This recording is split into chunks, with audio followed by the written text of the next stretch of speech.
شكرا يا ربي شكرا هديت قلبي شكرا. Berarti sebelum ada Indonesia ada apa? Nusantara. Nusantara ini merdeka kan? Ya kan? Awas, ingat cara berpikirnya. Merdeka sebelum datang ini. Ya kan? Merdeka sebelum datang ini. Artinya apa? Nah, jadi sebelum datang Portugis, keadaan kita itu merdeka, nenek moyang kita tinggal di Nusantara. Pertanyaan pertama, baik, pelan-pelan. Nusantara itu terbentuk dari komunitas apa? Jangan salah, 90% lebih itu Muslim. Cek ya, awas, hati-hati, pelan-pelan. Kan kita mau bicara tentang peran umat Islam. 90% lebih, kita ambil 90% itu Muslim. Buktinya gampang, silahkan cek. Ya, dari Sabang sampai Merauke, dari Aceh sampai ke pulau paling ujung, ya, bahkan ke Maluku. Kenapa disebut Maluku? Dari kata muluk. Muluk itu dari kata Malik. Malik itu kerajaan-kerajaan, kesultanan-kesultanan, diambil dari bahasa Arab. Ada Bacan, Ternate, Tidore, Ambon dan sebagainya. Artinya Islam semua. Islam, ya. 90% lebih Islam. Selebihnya sedikit Hindu, ada Hindu. Pelan-pelan. Sedikit Buddha, sedikit saja, ya. Baik. Kemudian animisme selebihnya. Animisme. 90% lebih Muslim. Ada apa lagi kira-kira? Enggak ada. Enggak ada, tapi bagus pertanyaannya, kapan Kristen datang? Silahkan Anda cek. Di semua buku-buku sejarah tidak pernah disebutkan kapan Kristen datang. Tapi Anda akan temukan, kita objektif ya dengan pandangan ilmiah ya, kita tidak membahas agama tertentu dan sebagainya, kita sedang bahas sejarah. Anda akan lihat sejarah Islam datang ke Nusantara. Sejarah Hindu ada di Nusantara. Sejarah Buddha ada di Nusantara. Tapi tidak pernah ada buku sampai hari ini membahas kapan Kristen datang ke Nusantara. Sampai muncul saat ini. Ya. Nanti ada pertanyaan besar, nanti kita akan temukan di akhir. Nah, sekarang kalau pertanyaannya, kapan Kristen ada? Ya? Kemudian, pelan-pelan, apakah hanya 3 atau 4 ini saja kepercayaan yang muncul? Benar. Jadi, saat hidup dalam keadaan 90% Muslim, ada Hindunya, ada Buddhanya, ada animismenya, ternyata merdeka Nusantara, nggak ada masalah. Artinya apa? Artinya, mohon maaf, ketika umat Islam mendominasi dalam skup kerajaan, pemerintahan, dan sebagainya, keamanan, kedamaian itu luar biasa, nggak ada masalah. Nggak ada ribut-ribut, ya. Dengan Hindu kompak, dengan Buddha kompak, nggak ada masalah, silahkan cek. Jangankan yang di Nusantara, yang di Goa saja, ya, di Goa, Kekaisaran Sultan Mahmud, ya, itu yang kompak dengan, maaf, arah ke India, ada Buddhanya, itu perdagangan biasa, nggak ada masalah. Ya, saling terbuka saja, saling menghormati antar kepercayaan, dan bisa nyaman ya, dalam kehidupan bermasyarakat.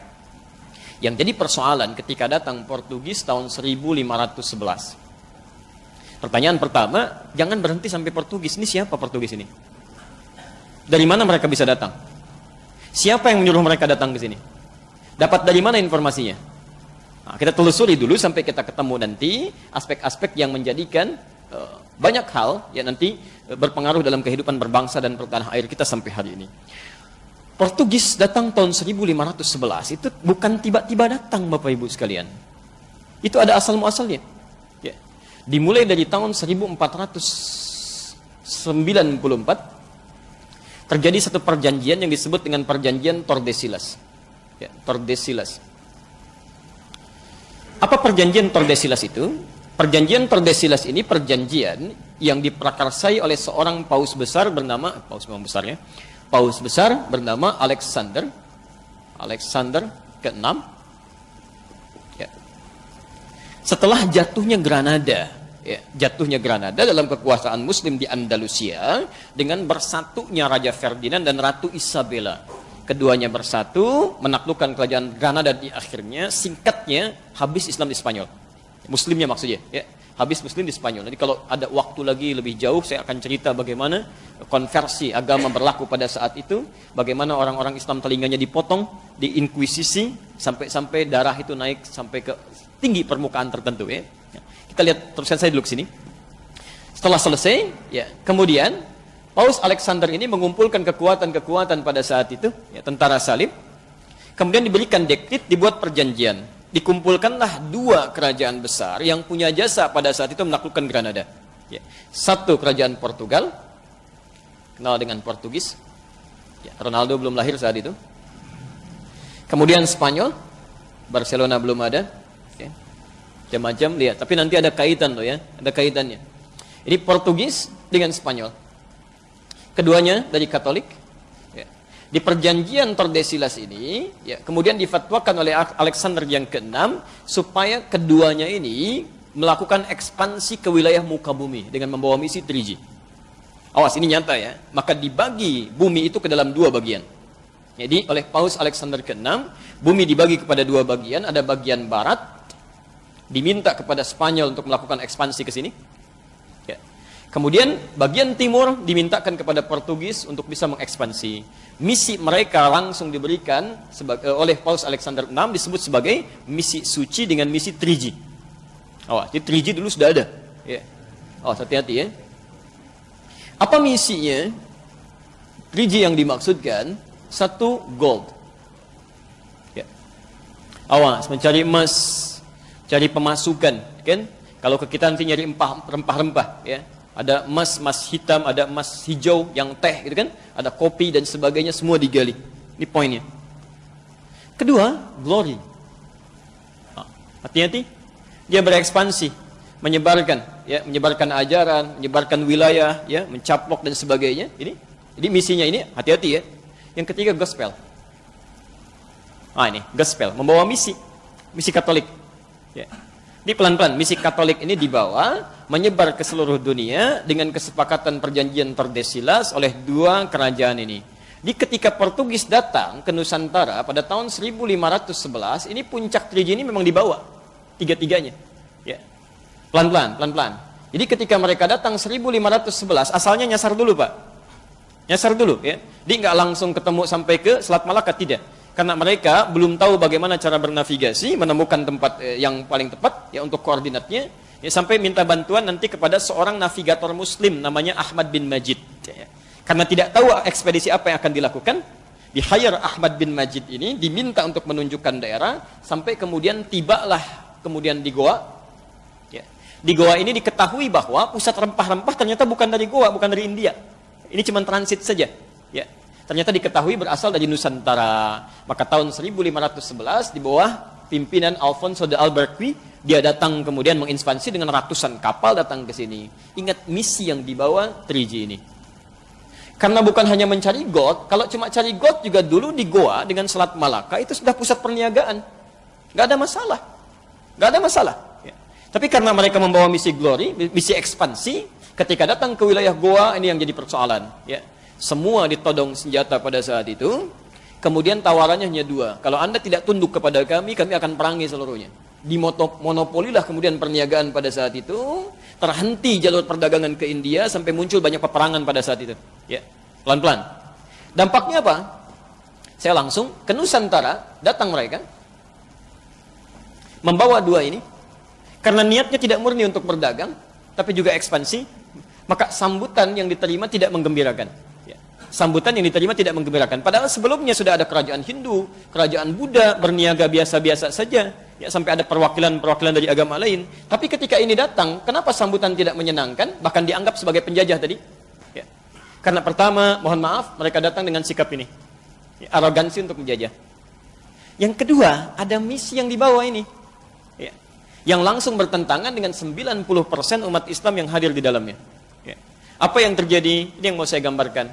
Ketika mereka datang pertama kali, itu langsung yang dilakukan diantaranya membangun pusat ibadah.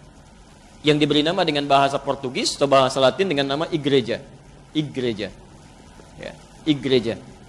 Nanti lisan orang lokal menyebut igreja, igreja, igreja, igreja. Hilang i-nya menjadi gereja sampai sekarang. Jadi gereja itu asalnya bukan bahasa Indonesia. Ya, tapi dari bahasa Latin. Ya. Di mereka bangun pusat ini. Kemudian mereka melakukan ekspansi, ya. Sehingga disebutlah pada saat itu penjajah, ya, dengan membawa kepercayaan yang berbeda. Nah, setiap kali mereka datang ke sini untuk beribadah, salah satunya, ya, itu 2 hari setelah umat Islam menunaikan ibadah setiap pekannya. Ya. Antum kalau pekanan ibadah dalam kepercayaan Islam, dalam agama kita, di hari apa? Jumat. 2 hari setelah hari Jumat hari apa? Tuh, sudah salah. Nggak ada hari Minggu. Nggak ada hari Minggu, ya, nggak ada. Dari dulu itu bahasanya nggak pernah ketemu Minggu, namanya Ahad. Ya. Kapan ketemu Minggu? Ketika orang-orang Portugis ini ingin ibadah ke gereja, kan dalam kepercayaan Katolik salah satunya, ketika akan menyembah Tuhannya tidak langsung kan, lewat perantara. Ya. Kalau kita mau mohon ampun kan langsung sama Allah istighfar ya. Dalam Katolik tidak. Mereka harus datang ke perwakilan, ke Bapa, melakukan penebusan dosa. Ngaku lewat situ baru oleh Bapa dimohonkan. Jadi nggak bisa langsung. Ya karena Bapa orang suci, yang ini kotor nggak bisa langsung kepada yang suci, nggak nyambung. Jadi harus lewat orang suci dulu. Ya, jelas ya? Walaupun Bapak ini kalau salah juga nyambungnya kemana belum jelas juga ya. Baik. Tapi poinnya adalah, jadi ketika mereka akan menyembah, itu tidak langsung harus melewati orang suci. Orang suci pada saat itu yang dikenal bernama Santa Domingo. Santa Domingo. Santa Domingo. Ya. Jadi ketika mereka 2 hari setelah orang Islam pergi ke gereja, orang bertanya ini mau kemana? Ya. Itu mau ke Santa Domingo, nyembah Santa Domingo. Ya. Orang kita kan dari dulu sampai hari ini itu senang menyingkat-nyingkat kalimat. Ya, coba perhatikan Santa Domingo, Domingo, Domingo jadi minggu pada akhirnya, ya kan? Domingo, Domingo, Domingo, Minggu. Dari sinilah muncul istilah hari Minggu. Sampai hari ini mereka mingguan itu ibadah. Ya. Awal mula datang mereka membawa satu agenda besar untuk melakukan pembelengguan atau penjajahan yang disebut sebagai penjajahan pertama. Tapi kenapa di buku sejarah itu selalu terhenti sampai terhenti sampai poin nomor 2 saja. Mencari rempah-rempah, melakukan penjajahan. Dan ini tidak pernah dibahas.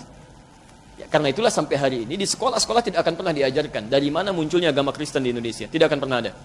Ya, karena memang muncul lewat penjajahan yang sebelumnya tidak ada sama sekali. Dan ini yang membuat kekacauan pada saat itu. Ya, dengan misi-misi yang datang. Ya, pelan-pelan kita tidak ingin menunjuk agama tertentu, tapi kita hanya membahas secara ilmiah. Jelas sampai sini? Oke, pelan-pelan. Ini datang sampai kemudian ketika mereka menguasai beberapa tempat, ada paksaan-paksaan. Karena misinya gospel, di gospel itu kan, mengembalikan domba-domba yang tersesat. Ya, hati-hati itu. Jadi antum ini domba-domba nih, kalau masih tersesat gitu ya, harus dikembalikan ya, balikan ke kandangnya, walaupun kejauhan. Jadi kalau dalam Anda lihat, saya punya koleksi Bible, saya punya koleksi juga, saya dari Barnabas saya punya di rumah ya. Ada Barnabas dari Bible beberapa versi sampai ke kitabnya orang Yahudi. Anda akan lihat di kitab mereka aja diterangkan ya, agama Kristen itu yang sekarang disebut Kristen atau Nasrani itu hanya boleh disebarkan di sekitaran Palestina aja. Nggak boleh keluar dari situ. Jadi kalau nyampe ke Indonesia itu kejauhan. Harusnya di situ aja, nggak boleh keluar. Ya karena yang harus diambil itu hanya diluruskan, kembalikan ke tempat-tempat di mana Nabi Isa alaihissalam itu dilahirkan, sekitaran itu aja. Ya, Bethlehem dan sekitarnya. Ya. Yang jadi persoalan sekarang, ketika datang karena punya misi tadi, maka mulai ngajak-ngajak. Tidak cuma sekedar ngajak. Ya, ada yang dipaksa, ada yang kemudian jadikan budak, ada yang diajak ke gereja. Dalam bahasa Arab, gereja disebut dengan kanisa. Dan orang tua kita dulu sebelum ada Indonesia, itu terbiasa dengan bahasa Arab. Ya, terbiasa. Karena sistem yang digunakan, mereka belajar dari Mekah, guru-guru pada datang dan sebagainya. Dan bahasa Arab sudah familiar pada saat itu, termasuk dengan bahasa Melayunya. Maka, ulama-ulama kita pada saat itu, termasuk nanti sampai zamannya Kiai Haji Muhammad Hashim Asy'ari, memberikan fatwa tentang fenomena yang muncul pada saat itu. Yang paling gampang ya, paling gampang. Saya tunjukkan bukti yang paling ilmiah. Kiai Haji Muhammad Hashim Asy'ari itu menulis 19 kitab. Beliau yang mendirikan Nahdlatul Ulama tanggal 31 Januari 1926. Menulis 19 kitab. Di kitab keduanya namanya Risalah Ahlus Sunnah wal Jamaah. Antum buka halaman ke-14, posisi paling kanan, paragraf pertama, baris 1 sampai dengan baris yang kelima. Ya. Oh, hati-hati ya, namanya Risalah Ahlus Sunnah wal Jamaah dan ditulis dalam bahasa Arab. Ahlus Sunnah wal Jamaah. Sebelumnya di halaman 99 beliau memberikan prolog. Halaman 9 posisi paling kiri sebelah atas diberikan bab faslun, kata beliau, fasal awwalu dhuhuril bid'ah fi ardi Jawa, tentang awal kemunculan bid'ah di tanah Jawa. Bid'ah yang disebutkan di sini bukan masalah fikih, tapi akidah. Kepercayaan menyimpang, wantisyaruha dan penyebarannya di pelosok Jawa wal mubtadi'in dan tokoh-tokohnya. Di halaman ke-14 ya posisi paling kanan paling atas disebutkan, mohon maaf ya, wa minhum, dan di antara mereka ada orang-orang yang ikut-ikutan ke kanisa, ilal kanais, ke gereja. Ada fatwa keluar. Ya, sudah ikut-ikutan. Bahkan kata beliau, ya mukillah, mengenakan pakaian bizayyihim, dengan pakaian-pakaian khas mereka. Ya, ada yang pakai topi, ada macam-macam dan sebagainya. Ada yang di bawah. Itu langsung diberikan fatwa. Kata beliau dengan sangat tegas sekali kalimatnya. Sangat tegas ya. Itu tidak diperkenankan, kata beliau, haram dan menyerupai orang kafir. Keluar fatwanya. Nah ini maksud saya ingin sampaikan bahwa ulama-ulama yang merespon nanti ketika melawan penjajahan ini, motifnya bukan hanya sekedar ingin mengambil makna nasionalisme, bukan. Ya. Orientasi para ulama dulu Selain ingin mendapatkan kemerdekaan, tapi poin utamanya untuk ibadah. Ya, karena Allah. Ingat, masih ingat perbedaan dulu yang saya sampaikan? Beda orang Islam dengan non-Muslim, semua aktivitasnya mesti menjadi ibadah. Makannya ibadah, minumnya ibadah. Termasuk para ulama dulu motivasinya menyerang orang-orang ini, mempertahankan izzah, itu bukan cuma sekedar membela sampai menghadirkan Indonesia, bukan. Tapi motivasinya bagaimana beribadah kepada Allah Subhanahu wa taala.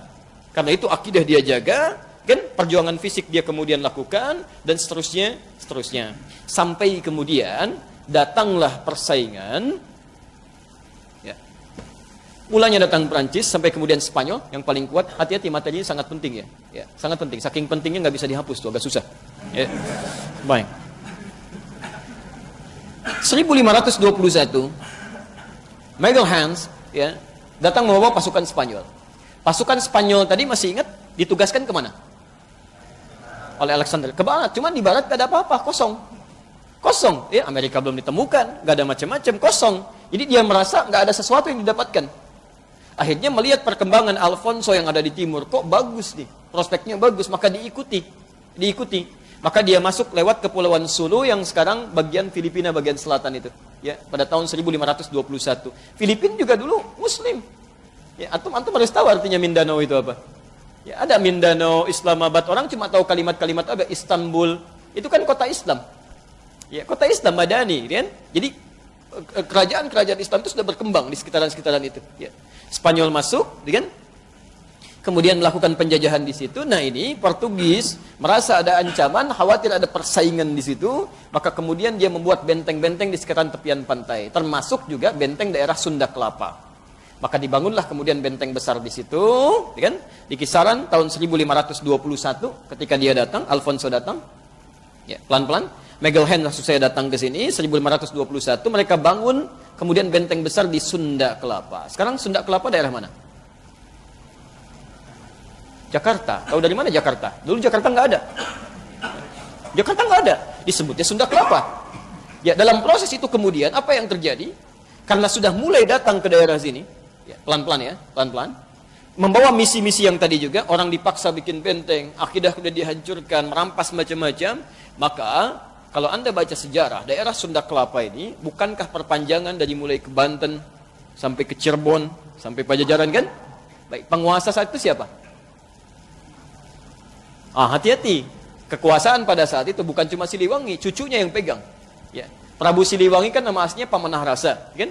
Pamanah Rasa itu menikah dengan siapa? Antum apa yang dibaca ini? Jadi Prabu Siliwangi itu namanya Pamanah Rasa. Dia penguasa kerajaan Pajajaran sampai luar biasa luas kekuasaannya ya, dari ujung wilayah Banten sampai ke Ciamis sana sampai nyebrang lagi hampir ke Jawa ke sana. Ya, itu Masya Allah, beliau seorang Hindu asalnya. Tapi ketika kemudian melihat-lihat ya keadaan-keadaan wilayahnya sampai ke daerah Karawang, ditemukan seorang perempuan cantik luar biasa, bersih, tertutup auratnya, beda dengan perempuan Hindu yang lainnya. Ya, siapa dia? Dikenal dengan Nyai Subang Larang. Sedang membacakan ayat-ayat yang tidak pernah didengar sebelumnya. Ya, ternyata sedang baca Quran. Nyai Subang Larang itu murid seorang syekh besar yang baru pulang dari Mekah. Mekah disebut dengan Ummul Qura, dikenal dengan Syekh Qura. Syekh Qura itu nama aslinya Syekh Hasanuddin. Belajar dari situ, ketika melihat jatuh cinta ingin menikah. Disyaratkan kalau ingin menikah dengan saya, Anda harus masuk Islam. Masya Allah, ibu deh ya. Ibu seorang perempuan, ditaksir seorang raja, gitu kan? Yang apa saja bisa dilakukan, tapi dia dengan imannya bisa mengatakan, kalau ingin nikah dengan saya, masuk Islam. Terbayang nggak? Ya? Ada raja, punya kekuasaan, datang ke rakyatnya, kata rakyatnya, mau nikah dengan saya, masuk Islam. Bagaimana iman itu bisa dipegang dengan kuat?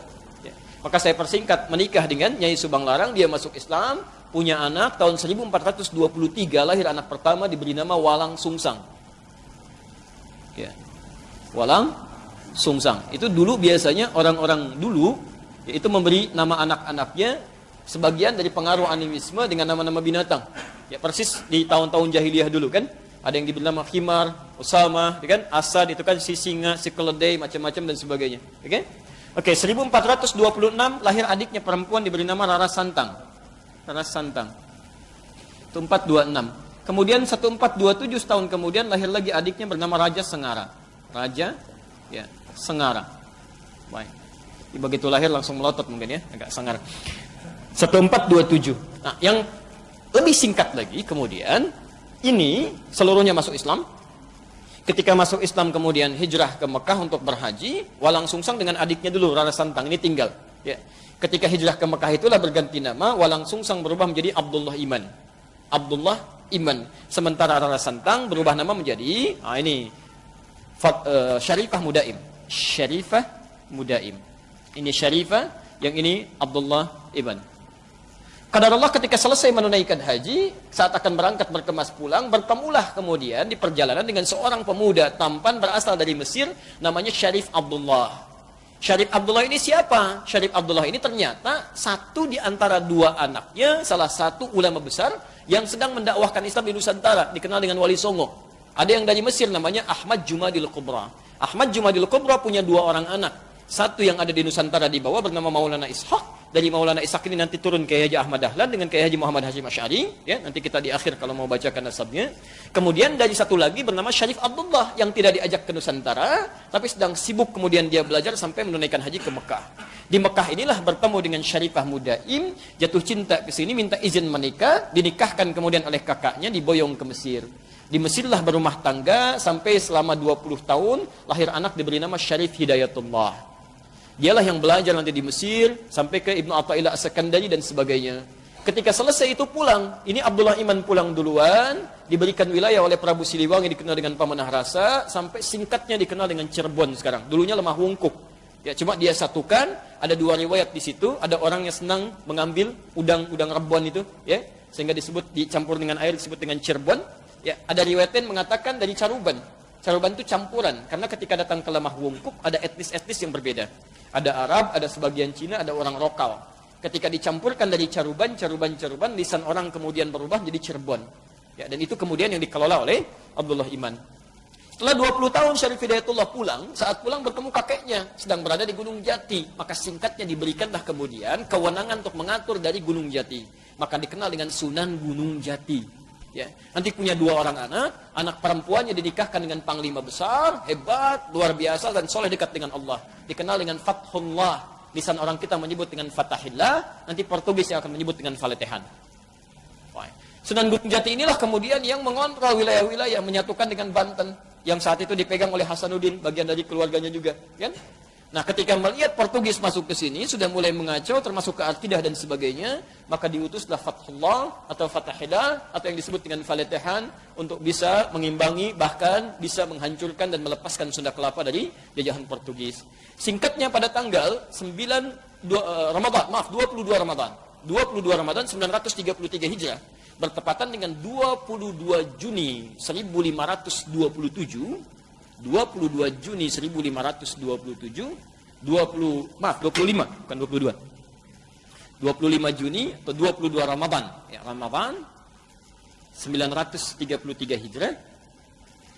Dengan izin Allah Subhanahu wa taala ini ditaklukkan. Anda harus ingat sebelum berangkat itu Masya Allah mereka kaidah-kaidah jihad. Berwudu dulu, kan? Kemudian salat, memohon kebaikan pada Allah Subhanahu wa taala, membersihkan niat. Dengan izin Allah ditaklukkanlah ini. Ketika ini selesai, ditaklukkan, selesai singkatnya Portugis kalah, maka mereka mulai berpikir, apa yang akan kita namakan dengan nama kota ini? Maka setelah mereka merenungkan, tidak mungkin ini terjadi kecuali karena izin Allah Subhanahu wa taala. Dalam Islam tidak ada penyerangan. Ya, tidak ada penyerangan, tidak ada tembak lukai orang, tidak. Hanya bertahan dalam kebaikan. Karena itu Islam tidak pernah mengenal ekspansi, tapi disebut dengan Fathu Makkah, pembukaan kota Mekah. Kita harus buka Sunda Kelapa ini karena ini daerah kita dijajah oleh orang. Kita harus buka lagi. Ya, maka di Quran ada surah Al-Fatah, surah ke-48, terinspirasi dari situ ayat pertamanya Inna fatahna laka fatham mubina. Terenungkan dari sini tidak mungkin kalau dengan izin Allah kita mendapati fatah ini. Maka diberi namalah kemudian nama Sunda Kelapa ini dengan Fatham Mubina. Fatham Mubina itu kemenangan yang sangat luas, ya. Dalam bahasa lokal disebut dengan Jayakarta. Jadi Jayakarta itu bahasa Quran. Jayakarta. Yang kemudian akan disingkat menjadi Jakarta. Kemudian hari. Sampai hari ini, ulang tahun Jakarta, sampai hari ini sebagai syukur nikmatnya itu dilekatkan pada tanggal ini. Ya. Jadi sebetulnya bukan, maaf ya, dari kemerdekaan atau disebut sekarang ulang tahun Jakarta, itu hakikatnya sebetulnya pembebasan Sunda Kelapa yang menjadi Jayakarta dengan izin Allah Subhanahu wa taala, bukan cuma pembebasan dari penjajah, bukan. Ya, ada pembebasan dari akidah, dari macam-macam dan sebagainya. Karena itu orang-orang yang paham sejarah, para kiai, para ulama dan sebagainya, mereka Masya Allah sangat nangis gitu ya. Kalau kemudian Jakarta ada sesuatu yang terjadi yang tidak dikehendaki. Ya, ada persoalan-persoalan akidah dan sebagainya dan sebagainya. Itu turunan yang lain. Saya tidak mau bicara lebih jauh ya. Baik. Nah, saya mau turunkan ke sini pelan-pelan. Cuma apa yang terjadi ketika Portugis mulai melemah, datanglah Belanda. Ya, Belanda ini asalnya Bapak Ibu sekalian, itu kecil Pak Bu, nggak kuat. Dia itu Protestan, ya, Protestan. Jadi kalau Portugis itu Katolik, ya, kemudian Spanyol Katolik, Prancis Katolik, kalau Belanda itu Protestan. Asalnya Belanda ini cuma punya tugas untuk menyalurkan rempah-rempah yang telah didapatkan oleh Portugis untuk disalurkan ke Eropa bagian utara. Hanya nanti dalam satu perjanjian di kisaran tahun 1638 ada satu perjanjian, ya. Perjanjian ini nanti membebaskan mereka ya, dari jajahan Prancis pada saat itu ya, dan Spanyol. Jadi Belanda itu pernah dijajah Spanyol Pak Bu. Ya, pernah dijajah Spanyol. Pernah dijajah Spanyol. Jadi Protestan dijajah oleh Katolik. Ya. Di Katolik menginginkan gak ada Protestan di wilayah itu, sementara Protestan bertahan dari penjajahan Katolik pada saat itu. Ya.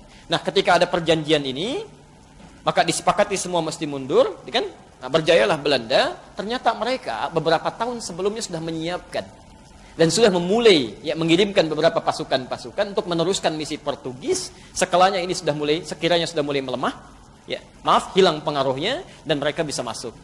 Maka secara singkat tahun 1619 sebelum terjadinya ini, itu sudah dikirimkan beberapa pasukan-pasukan masuk ke wilayah sini yang mereka ganti namanya menjadi Batavia dan kemudian mendirikan VOC ya, untuk syarikat dagangnya. Nah, dimulai dari situlah kemudian Belanda datang, tapi tidak menghilangkan misi 3G-nya.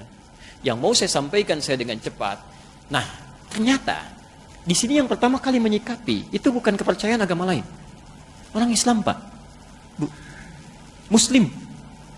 Maka mereka mulai merenung semua stakeholder yang di luar, yang di dalam dan sebagainya, yang di Mekah, yang di Eropa. Ya, kita harus bebaskan ini. Nggak mungkin semua sampai terbelenggu mau sampai kapan.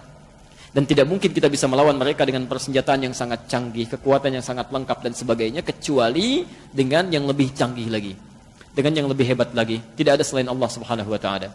Maka mereka mulai mengeluarkan sirah-sirah Nabi SAW, bagaimana perjuangan-perjuangan Nabi dan seterusnya. Saya dengan cepat karena waktu kita hanya tinggal 5 menit lagi. Ya, mohon maaf kalau ada gambaran lebih cepat tadi ya. Kemudian dibentuklah gerakan-gerakan yang sangat sistematis luar biasa. Maka kita mulai. Pertama, daerah sekitaran Jakarta, Tanah Abang, tetangga antum tuh. Ya. Maka para sayyid pada saat itu, ya, tokoh-tokoh Arab dikenal dengan sayyid. Ada yang bernama Sayyid Al-Fakhir Abdurrahman bin Al-Mashhur. Ada yang bernama Syahid Muhammad bin Abdullah bin Shihab.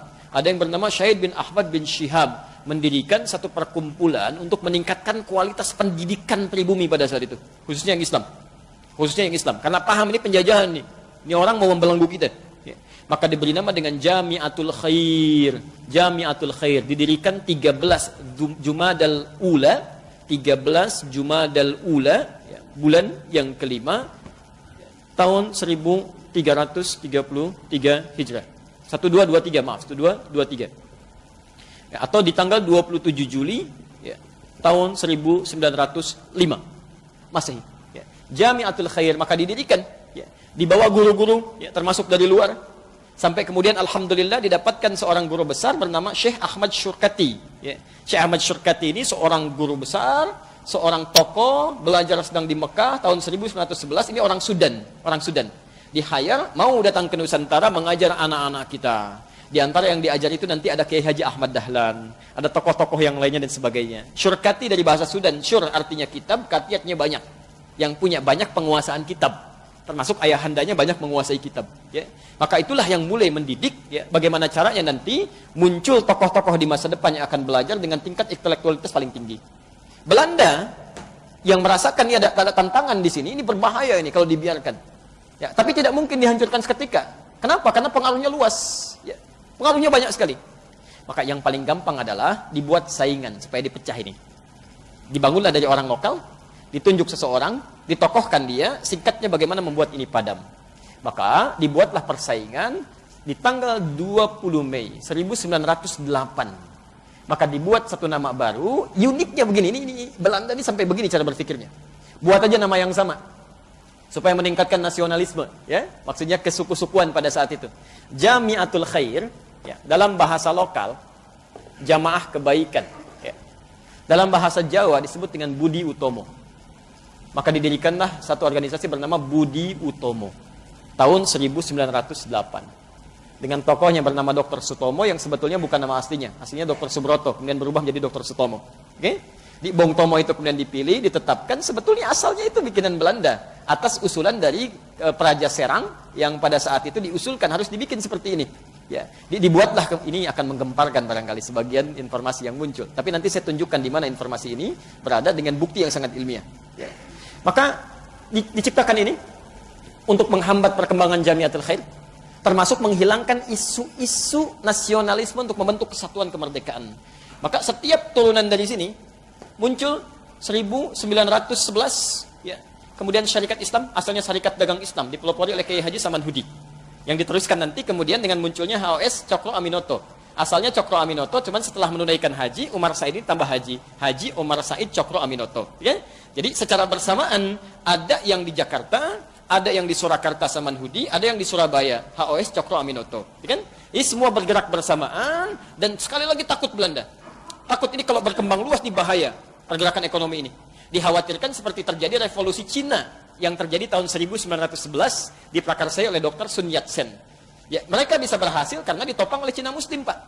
Ya, Cina itu dulu, ya. Cuma sekarang sejarahnya dirubah. Kalau antum lihat film-film revolusi Cina itu, ya, itu yang ada Donnie Yen dan sebagainya, gitu kan? Yang kemarin beberapa pekan lalu ditayangkan itu sudah berubah itu.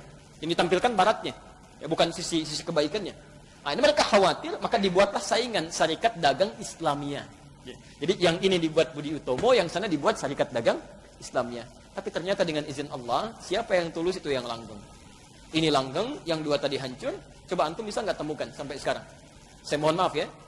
Alumni dari sini, Jamiatul Khair, Kiai Haji Ahmad Dahlan, bisa mendirikan Muhammadiyah. Berapa sekolah yang telah beliau bangun? Sampai hari ini. Universitasnya, rumah sakitnya, segala ini didirikan dari sini. Sampai mendirikan Muhammadiyah itu pada tanggal berapa? 8 Zulhijjah 1330 Masehi, 18 November 1912, ya. 1330 Hijriah, 1912 Masehi. Baik, itu sampai sekarang ada. Tapi apakah saya mau tanya, antum pernah dengar nggak sampai sekarang sekolah Bung Tomo, Ormas, sampai nggak ada, karena itu bikinan.